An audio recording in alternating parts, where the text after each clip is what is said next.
The moon is there since 1969 for us to allegedly go. And we don't have hotels in orbit. We don't have platforms on the moon. And we're planning to go to Mars without having something there. To me, NASA is probably one of the biggest black holes. Neil deGrasse Tyson or Dr. Michio Kaku talk about black holes. NASA, to me, is the biggest and most real black hole that we have.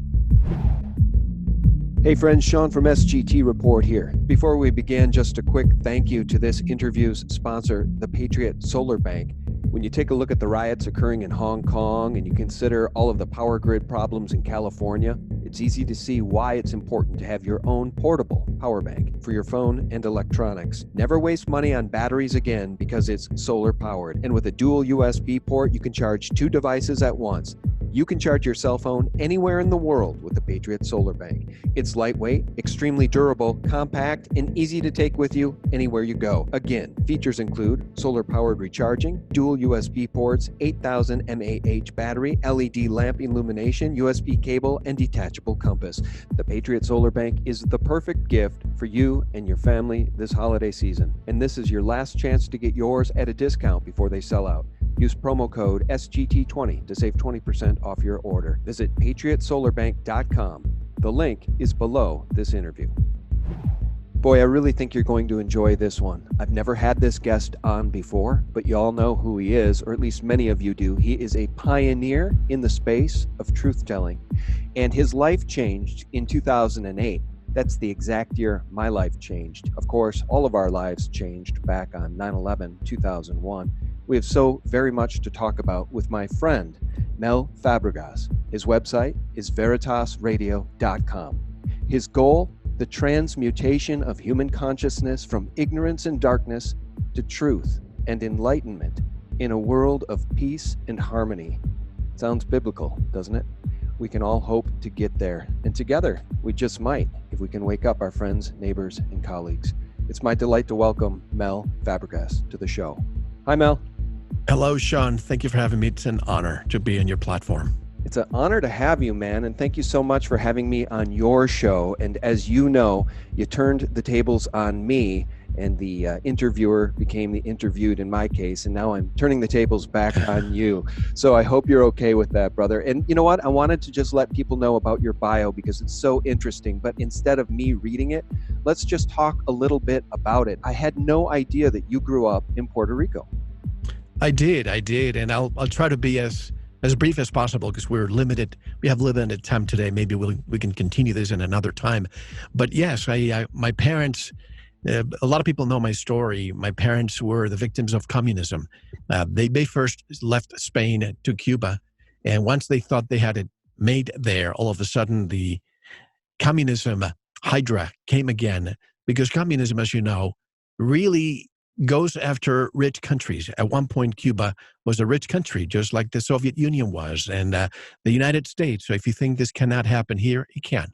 At any rate, they left back to Spain. It was too cold. They went to Puerto Rico, and that's where my siblings and I were born.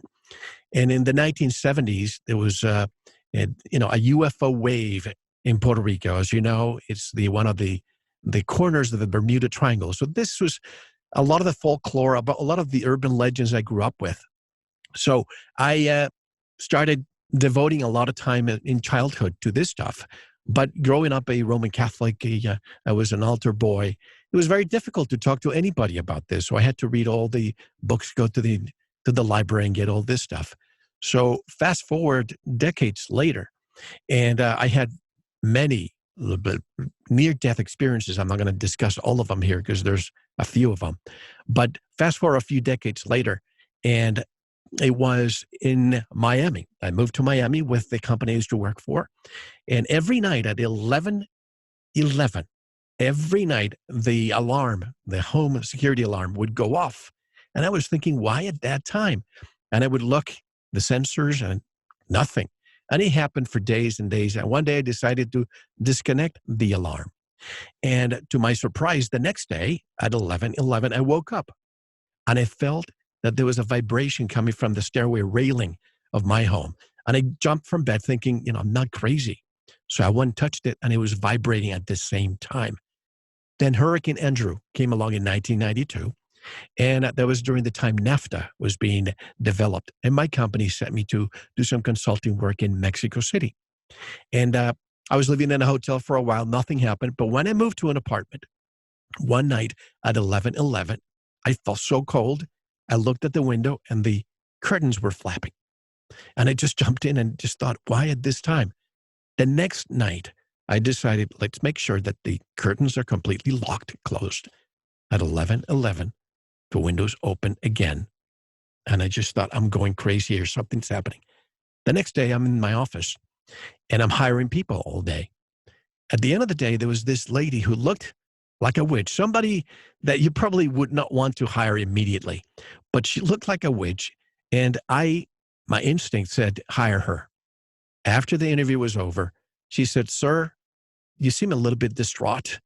Is there something going on? I'm thinking, I just hired you. Why are you asking me a personal question? But then she said, do you mind if I borrow your pocket pen? And I gave her my pocket pen and sure, no problem. She came back in the morning. And at the end of the day, she says, can I speak with you? And she told me things about my past that nobody knew but me. And I just thought, my goodness. At any rate, it was a few months. And she kept doing the same thing, telling me things about my past. And then one day, she came to the office crying and said, I'm crying because you're leaving. And I said, but why? I'm really enjoying my stay here. Everything's going well. You're going to receive a phone call very soon and you're going to leave. Well, a few days later, the economy took a pounding in Mexico and the peso devaluation happened. And my boss called me at home and said, we need to get you out. And I said, yes. The next day I go to the office and that's when she came.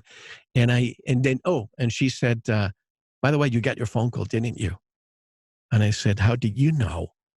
At any rate, a few days later, when I'm ready to leave, she says, I have something to tell you. And she started telling me things about my future at this time. And she said, you're going to be moving a lot.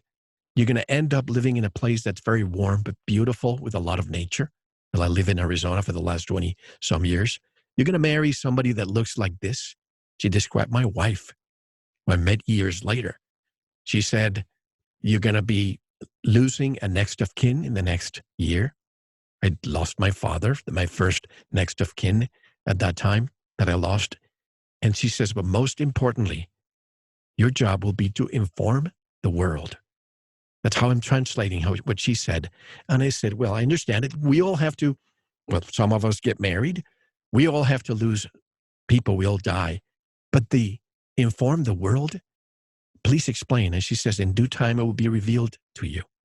So she gave me a red pouch with some stones inside and said, don't ever open it. Keep it in your wallet. Don't ever open it because you open it, things are going to change.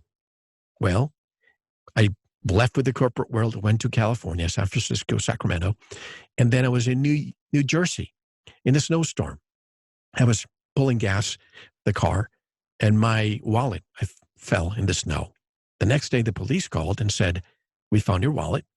I went to the station, no money, and the red pouch was open. And she said, if it ever opens, throw it away immediately. So I went to the first trash can, threw it away.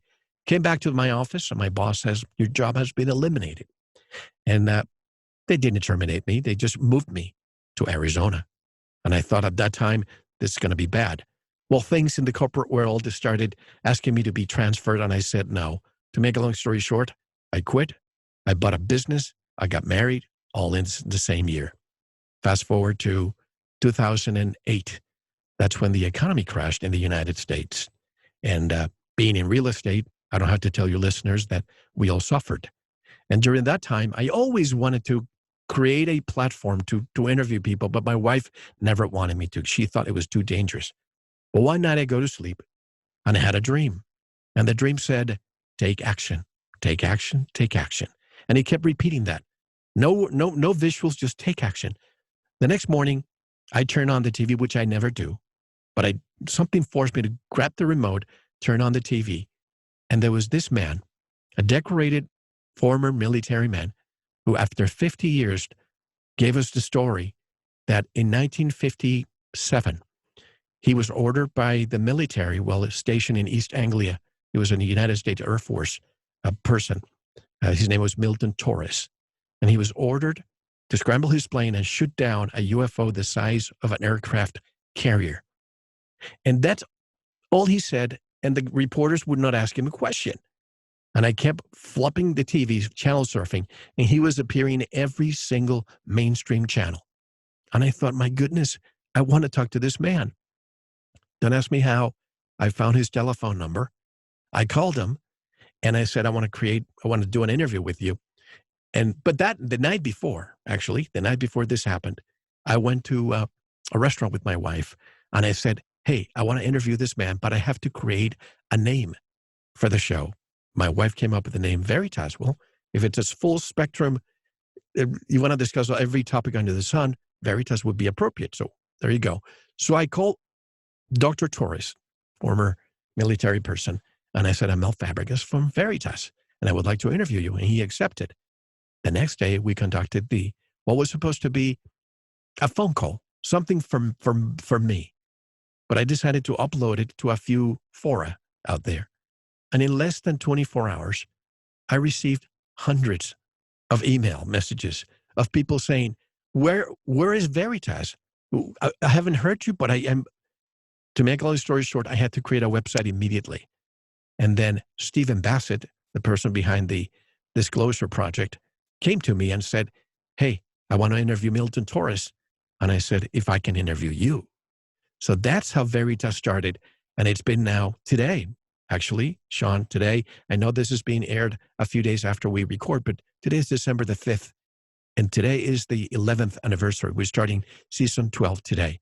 So in summary, this is more or less what happened in the past decade for me. Wow, what a story. I didn't know any of that. And boy, you sure have a gift. You've got the radio voice, don't you, my friend? I'd have to come and see your setup sometime because it must be a fantastic studio. You sound so good. What an interesting story. Did you ever keep in touch with that woman that gave you the stones? And what's her deal? What did you decide was her deal? I'm glad you asked. Her name is Amalia. The day after I arrived in California, I called her at home and the phone was disconnected. I called the office on Monday and she wasn't there. I called 2 weeks again and they said, Human Resources said, Mel, after you left, she never came back. So all her phones were disconnected and she never came back. It's almost, Sean, as she appeared in my life for that mission. And believe me, I would love to talk to her now to tell her all the things you said came true. All of them.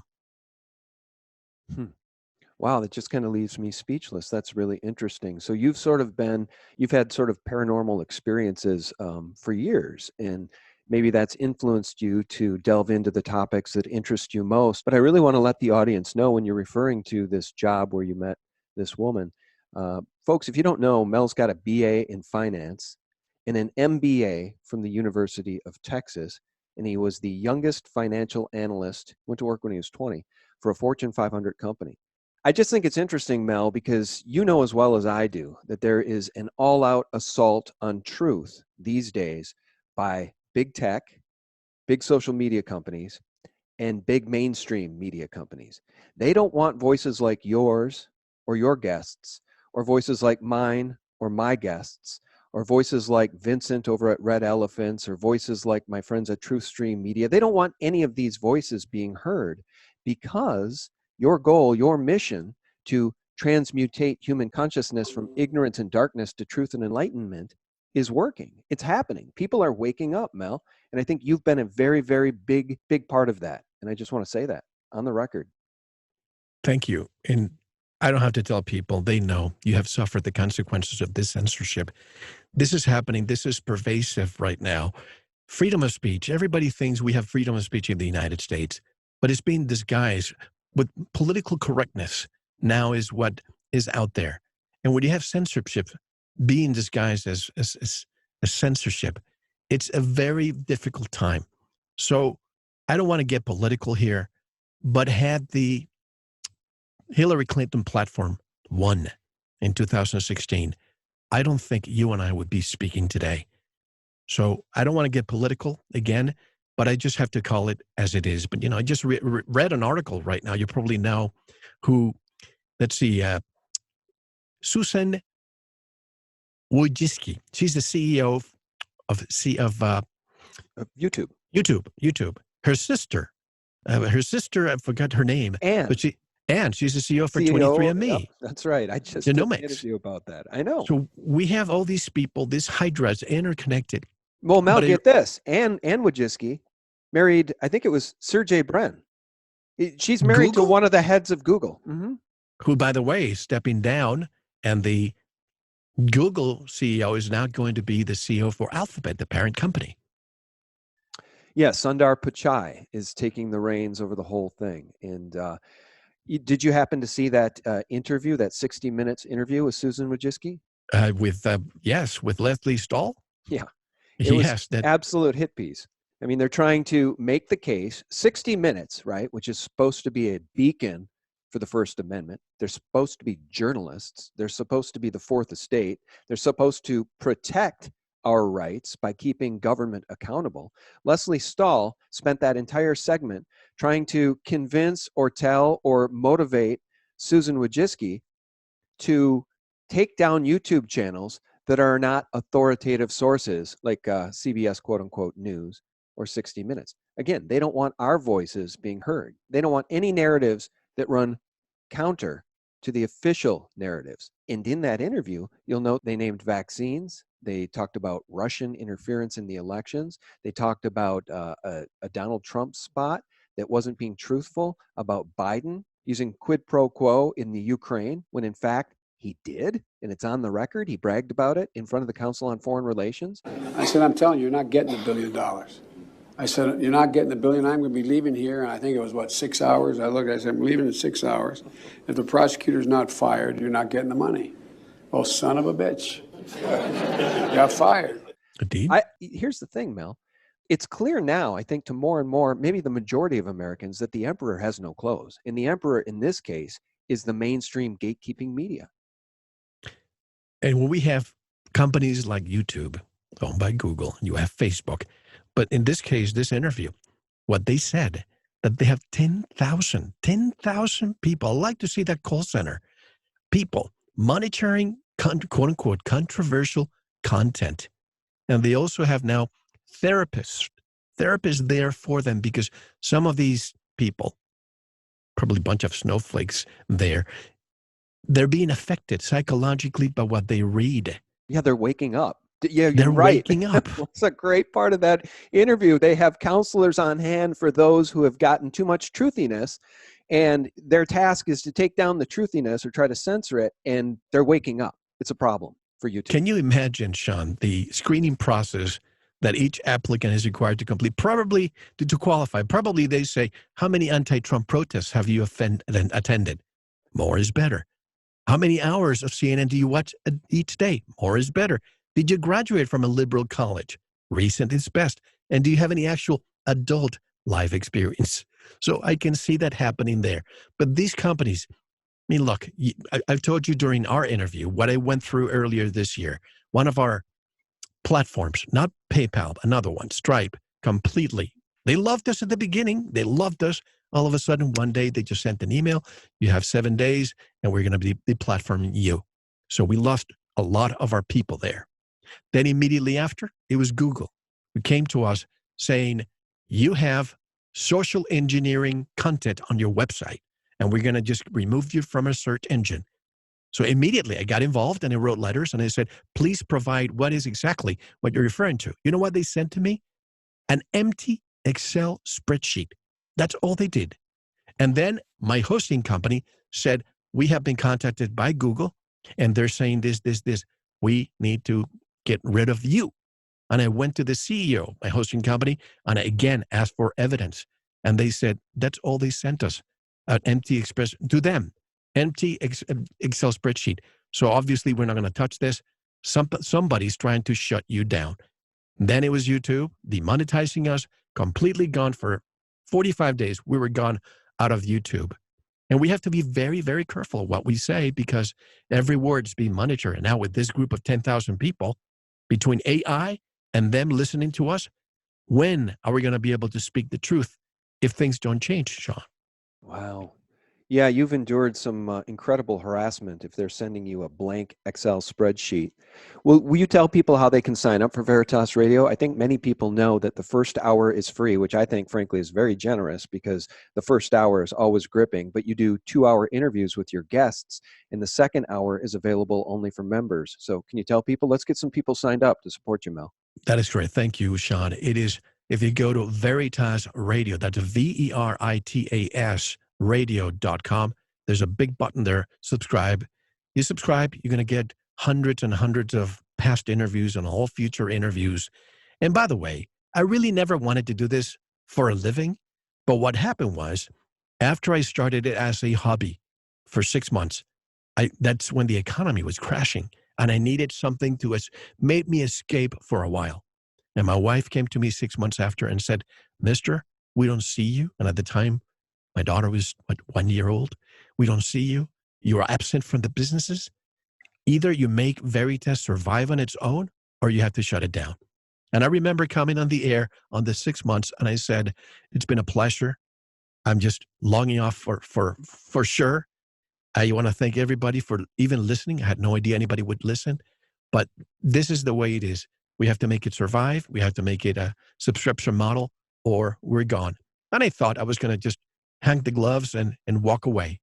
And to my surprise, Sean, so many people started supporting us that now, today, we're celebrating, the beginning of season 12. So for anybody out there who subscribes, you have no idea how much I thank you.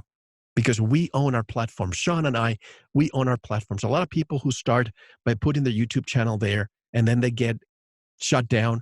Well, let me just give you a piece of advice. Own your platform. That's the first thing you need to do, and make YouTube or any other BitChute or Vimeo secondary. So that's very important. So anybody who supports me, my heart goes out to you and thank you, because these are the last bastions of freedom of speech and truth that you're going to be able to find.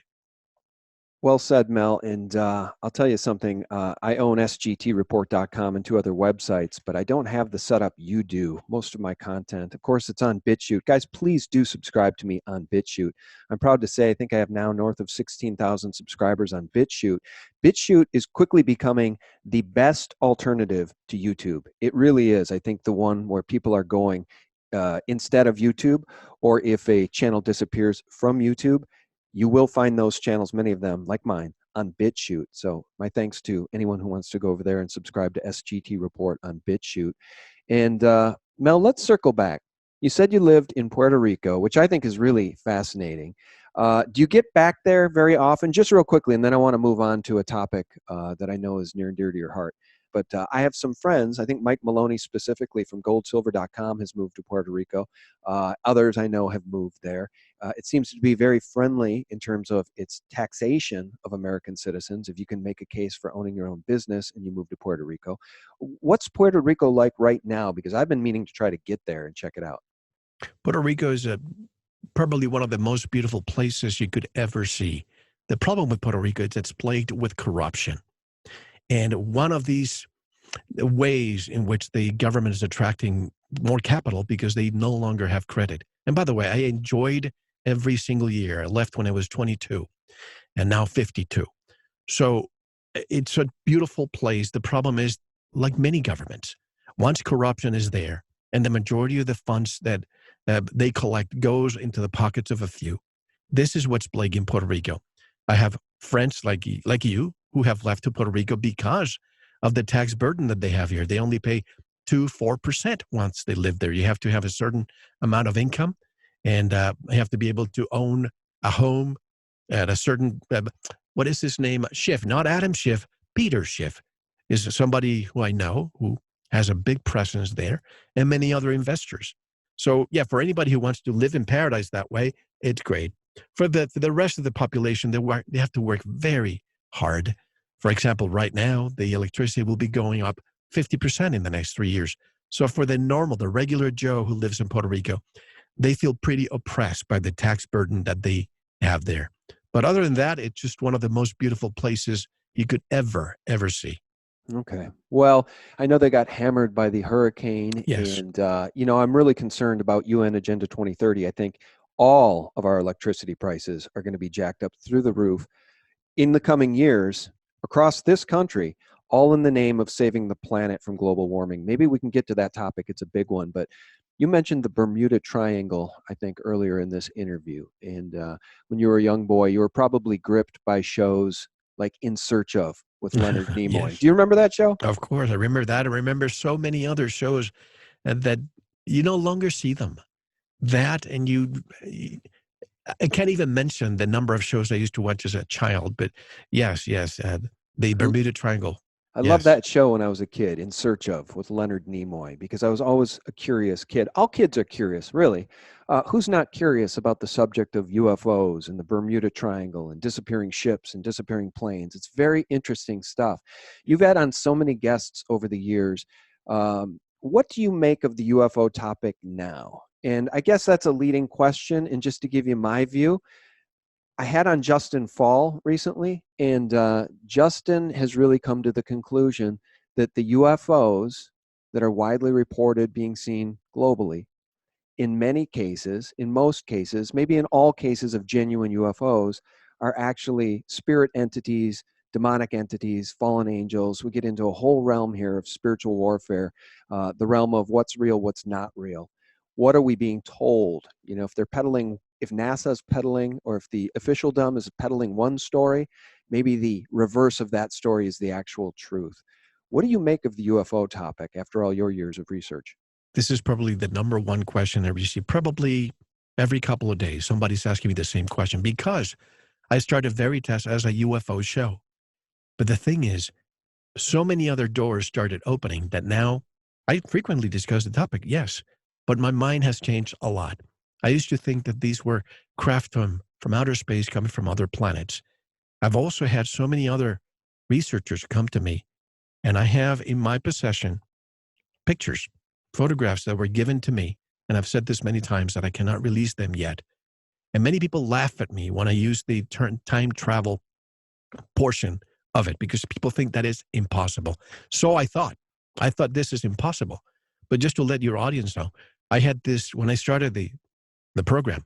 One person from Switzerland came to me and said, I have some images I have to show you. So he opened Skype. He didn't send me the pictures at the time. But once he gained my trust, he said, I'm going to give these images to you. When you go to a conference, show them to people you trust. So I've showed them to researchers, and you should see their mouths open of what they see there.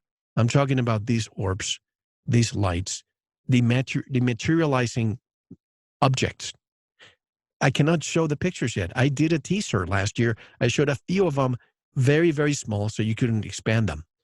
But when I asked the person, by the way, when he came to the United States to show those pictures at a conference, just as a member of the audience, he came back to his hotel and he had a dozen people in SUVs dressed in black, government federal goons who came in, took his camera, took the original film that he had with him and said, don't ever talk about this again.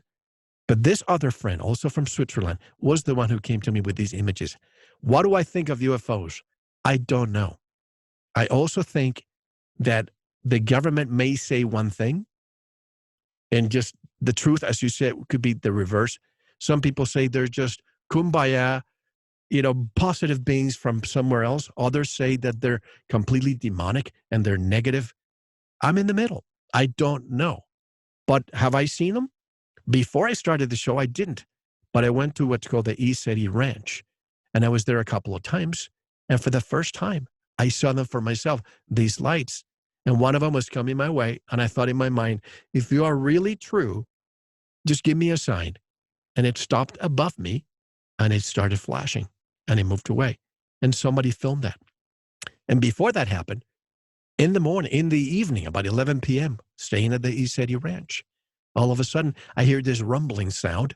I got out of my bed and I went outside and there was a Chinook helicopter hovering probably about a couple hundred feet above us, pointing something red at us, and stayed there for about 10 minutes, hovering above a civilian property.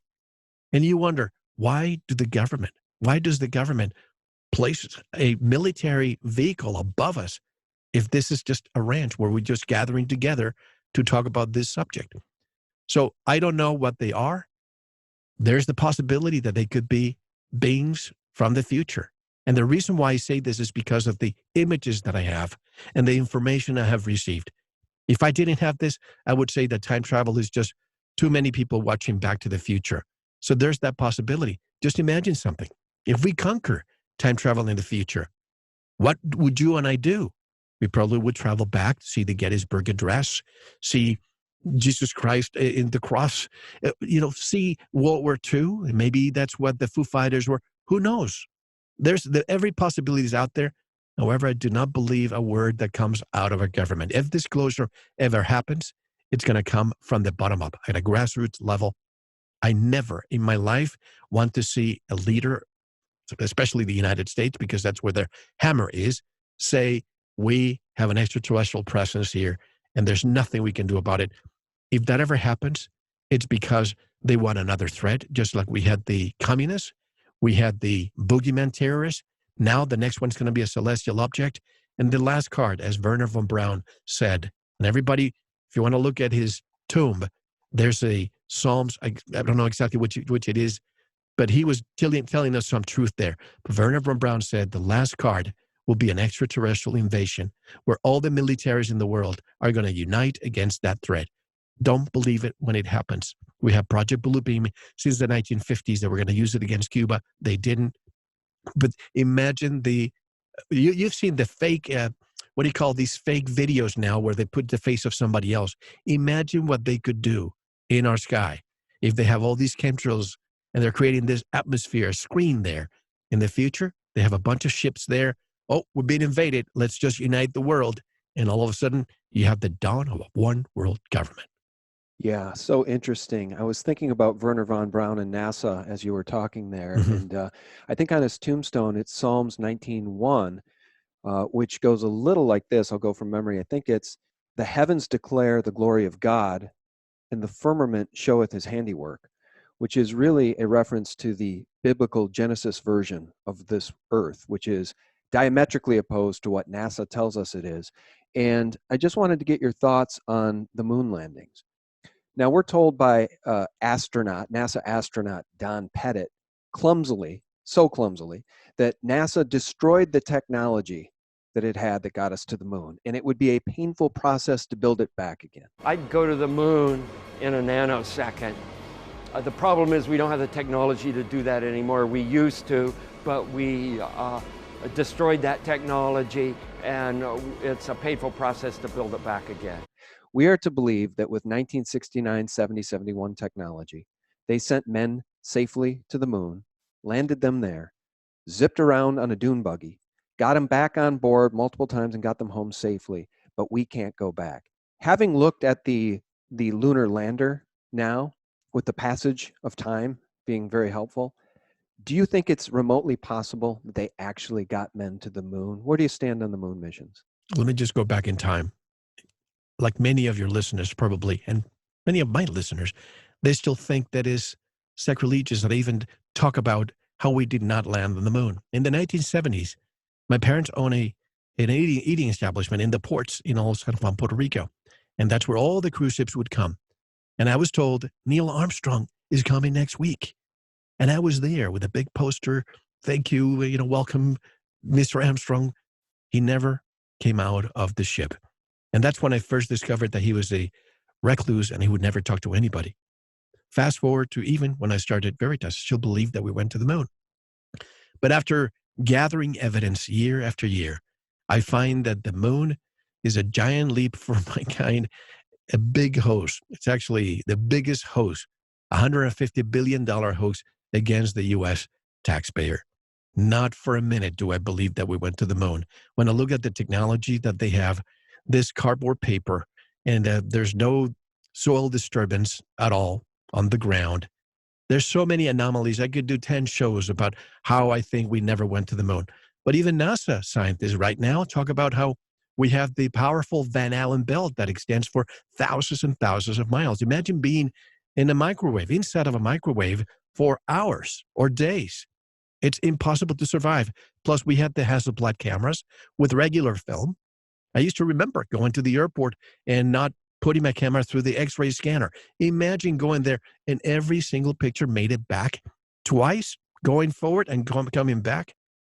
The uniforms, the astronaut, what they were wearing. It's impossible to me to believe that we made it.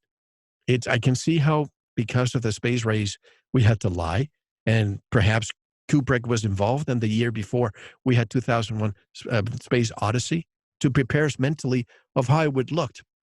But no, not at all. And many people say that we cannot go above low Earth orbit. So if now they're saying that we cannot go above low Earth orbit, and I think it was Alan Bean who said that when asked about the Van Allen belt, he said, well, we hadn't discovered it back then. Does that mean that if we haven't discovered it, it wasn't there? So it makes absolutely no sense. And so many people write to me saying, my grandfather worked at NASA. He was one part of the team, blah, blah, blah. It's all in silos. The right hand doesn't know what the left hand is doing. Yes, there's a budget there. It's all being stolen from the U.S. Treasury. And when you get, $57 million a day for NASA, imagine where that's going. And now everybody wants to go to Mars. Give me a break. When the Wright brothers learn how to fly, immediately after, what do we get? Commercialization of an aircraft. And we get what? 14? The First World War? Commercial airliners. We always commercialize everything that we discover.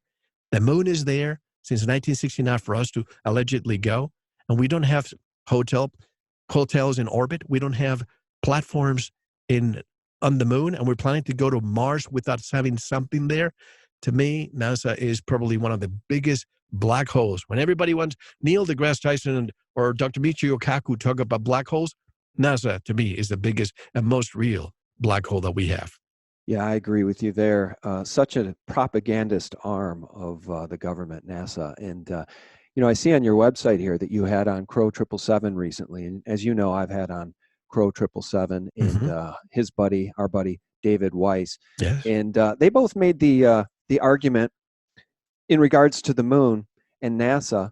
If it's so easy to get to the moon, or if we were ever there in the first place, and if the Earth is what they tell us it is, why not? And by the way, if we have a rover on Mars, so it's easy to get to these places, evidently, robotically, why not put a high-def camera on the moon facing the Earth and live stream that image of this beautiful pale blue dot 24/7 for people to watch? It would be the most live streamed video ever. I would have it as my screensaver. I would just keep it live, I think, 24/7, because it would be the most beautiful thing to see. But they won't do that.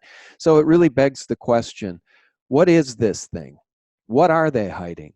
Where have they gone? Where haven't they gone? And can they go at all? My 2 cents there.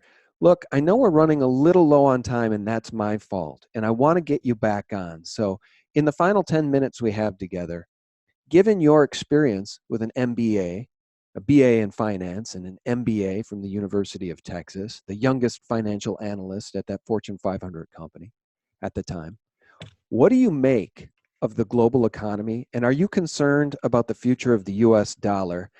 That's question number one. But I think a more important question number two, is the Democrats want to sabotage this economy with Agenda 2030 policies. They want to gut our energy, our access to energy, all in the name of saving the planet. So even if the US dollar remains strong, and even if there was not a dollar collapse, in the next 10 years, they're going to collapse this economy if they get their way with UN Agenda 2030 policies. What is your outlook for our near future and our 10 years out future? Here's what I think. First of all, as we know, the only reason why the US dollar continues to prevail is because of the petrodollar. Everybody says, but look how much we're printing every day. They're pumping billions of dollars into the economy. Yet we don't see the amount of inflation that we should be able to see. Well, it's because of the petrodollar. China has been patiently awaiting to be the number one business in the world. And it was going to be 2020, 2024. I think they're just getting ahead of it because of Trump and because we have finally made it fair so that if we export something and we import something, we should have it at a level playing field. So many people write to me saying, how dare you? He's just killing the farmers and killing this. That's a very short-term mentality. We need to level the playing field. If our cars go to Japan and Japanese cars come here. Why is it that we hardly pay any taxes? And when they go there, what is it, 2-3 times the price of the car? That's not going to happen. But yes, in my opinion, they don't want a middle class. They want us to be like Venezuela. They want us to be like every third world country now and have our hands extended for help. Because when we're desperate and we're hungry, that's when everybody's going to go out there claiming, please help me. And the only reason why this hasn't happened is because of our middle class. And whether you want to believe it or not, and believe me, I'm going to come out and say it. I vote for the candidate. I know what people say, that our vote doesn't count. But in this last election, I voted for Obama once because I was tired of the war situation. And I didn't want to see McCain, bomb, Iran, another war. So I voted for Obama. Well, we know what disaster he made. And when this happened and Hillary's going to run, and by the way, let me say this. Everybody's saying right now, Hillary's not going to run. I'm going to say this on your show. I am ready to say that this woman will come forward and run again. I don't know if you saw the interview that she did with Howard Stern, but that is proof to me that she is ready to run again.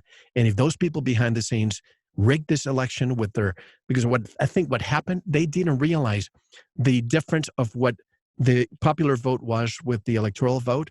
They are getting smarter now. If she runs, get ready for a big 2020 election between Trump and Hillary. I don't think that Michelle Obama is going to run.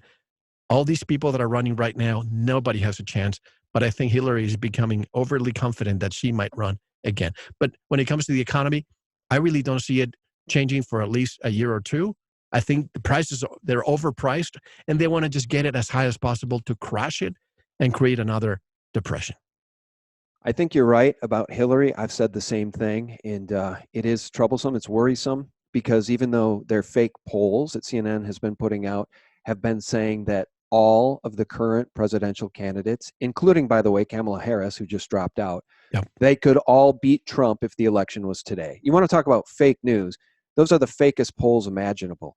And we need to keep an eye on Hillary Clinton if she does decide to run again, because like Joe Biden, she can't draw a real crowd. Joe Biden just did a meet and greet or a speech or a quote unquote rally the other day.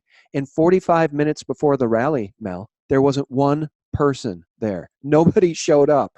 These people are irrelevant. They're establishment dinosaurs, and nobody wants what they're peddling. Nobody wants what they're peddling. Nobody wants what the Democrats are peddling either, by the way. The Democrats in general, Adam Schiff, Nancy Pelosi. What comes to mind when I mention those names and others like Hillary Clinton and Barack Obama and James Clapper and John Brennan is 18 U.S. Code Chapter 115, treason, sedition, and subversive activities. You want to talk about election meddling?